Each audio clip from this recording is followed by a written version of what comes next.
24 કલાક સવારના મોટા સમાચાર સાથે હું છું આપની સાથે દીક્ષિતા। શરૂઆત કરીશું એક બ્રેકિંગ ન્યૂઝથી। મુખ્યમંત્રી ભૂપેન્દ્ર પટેલની અધ્યક્ષતામાં કેબિનેટની બેઠક। સીએમની અધ્યક્ષતામાં કેબિનેટની બેઠક ચાલી રહી છે। મગફળીની ટેકાના ભાવે ખરીદી બાબતે સમીક્ષાઓ થઈ રહી છે। ડીએપી ખાતર અંગે પણ કેબિનેટ બેઠકમાં ચર્ચા।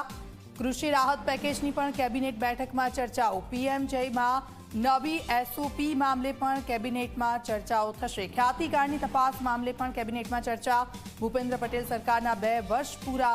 ભૂપેન્દ્ર પટેલની બીજી ટર્મના 2 વર્ષ પૂરા થશે તો સરકારના 2 વર્ષ પૂરા થતા હવે ઉજવણી પણ થશે। મહાત્મા મંદિર ખાતે 12મી ડિસેમ્બરે યોજાશે આ કાર્યક્રમ। કેબિનેટ બેઠકમાં ઉજવણીના કાર્યક્રમને આખરી ઓપ આપવામાં આવશે।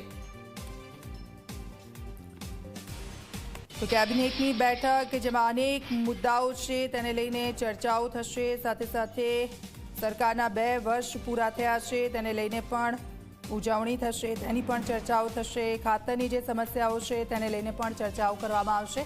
સીધા જઈશું, અમારા સંવાદદાતા હિતલ પારેખ અમારી સાથે લાઈવ જોડાઈ ગયા છે। હિતલ, આજની કેબિનેટની બેઠક ખૂબ જ મહત્વની બેઠક છે કારણ કે ઘણા બધા મુદ્દાઓ છે, સાથે સાથે સરકારના 2 વર્ષ પૂરા થાય છે તેની ઉજવણી, તેને લઈને ચર્ચાઓ થવાની છે।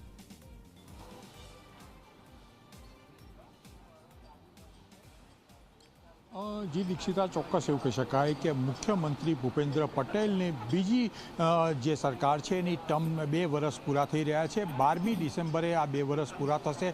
તેની ઉજવણીની કરવા માટેની ખાસ તૈયારીઓના કારણે બુધવારની જગ્યાએ આજે મંગળવારે કેબિનેટ બેઠક બોલાવવામાં આવી છે। મહાત્મા મંદિરમાં ભવ્યથી ભવ્ય કાર્યક્રમોનું આયોજન કરવામાં આવ્યું છે। રાજ્ય સરકારની અનેક યોજનાઓ આ 2 વર્ષની ઉજવણી અંતર્ગત તેની જાહેરાત પણ કરવામાં આવશે અને તેના અમલીકરણ જે સમીક્ષા છે એ પણ કરવામાં આવશે। સ્વાભાવિક છે કે તેના કારણે આજની કેબિનેટ બેઠકમાં 12મી ડિસેમ્બરનો જે કાર્યક્રમ છે એને આખરી ઓપ આપવામાં આવી રહ્યો છે। સ્વાભાવિક છે કે અત્યારે કેબિનેટ બેઠકનો પ્રારંભ થઈ ચૂક્યો છે। 2 વર્ષની ઉજવણી સરકારની છે એ અંતર્ગત નવી યોજનાઓની વાત કરવામાં આવશે। સાથે સાથે જોવા જઈએ તો જે મગફળી ટેકાના ભાવેની ખરીદી છે એના પરિપ્રેક્ષમાં સમીક્ષા થશે। એક તરફ ખેડૂતોની જે મુશ્કેલીઓ છે યુરિયા ખાતરની, એ ખાતરની અછત છે તે અંગેની પણ આજની કેબિનેટ બેઠકમાં ચર્ચા વિચારણા થાય। પણ મહત્વનો મુદ્દો એ છે કે ખ્યાતિ હોસ્પિટલ બાદ જે પ્રકારે લૂપોઇન્ટ્સ જે પીએમજેવાયમાં લૂપોઇન્ટ સામે આવ્યા છે, જે ભૂલો સામે આવી છે, એના માટેની જે એસઓપી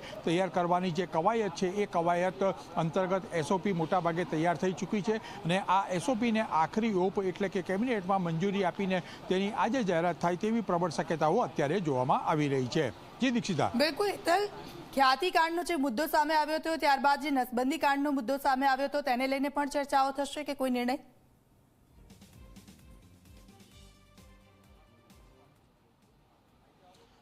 જી દીક્ષિતા, ચોક્કસ એવું કહી શકાય કે જે પ્રકારે ખ્યાતિકાંડના મુદ્દા પાછી પીએમજેવાયની યોજનાની એસઓપી તૈયાર કરવામાં આવી રહી છે તેની આખરી ઓપ આપવામાં આવશે। અને સાથે સાથે જે નસબંધી કાંડ આવ્યો છે એટલે ક્યાંક ને ક્યાંક જોવા જઈએ તો એક તરફ રાજ્યના આરોગ્ય મંત્રી કહી રહ્યા છે કે કોઈ ટાર્ગેટ નથી આપવામાં આવતું અને જ્યારે તેમને વાસ્તવિકતા રીતે ટાર્ગેટ આપવામાં આવે છે એટલે જે એસઓપી નવી બને છે એમાં કદાચ એવું પણ બની શકે કે સરકારી હોસ્પિટલો અને જે પ્રકારે સરકારી કામગીરી છે એ અંતર્ગતની પણ એસઓપીમાં સમાવેશ કરવામાં આવે તેવી પ્રબળ શક્યતા છે। અને નસબંધીનો કાંડ છે જેનાથી સરકાર પણ બદનામ થઈ છે એની પણ આજની કેબિનેટ બેઠકમાં ચર્ચા કરીને ચોક્કસ પ્રકારનો કોઈ નિર્ણય લેવામાં આવે અથવા જે પીએમજેવાયની એસઓપી છે એ અંતર્ગત સરકારી હોસ્પિટલો અને સરકારી જે દવાખાનાઓ છે એના માટે પણ એ એસઓપીમાં સમાવેશ કરવામાં આવે તેવી શક્યતાઓ જોવામાં આવી રહી છે।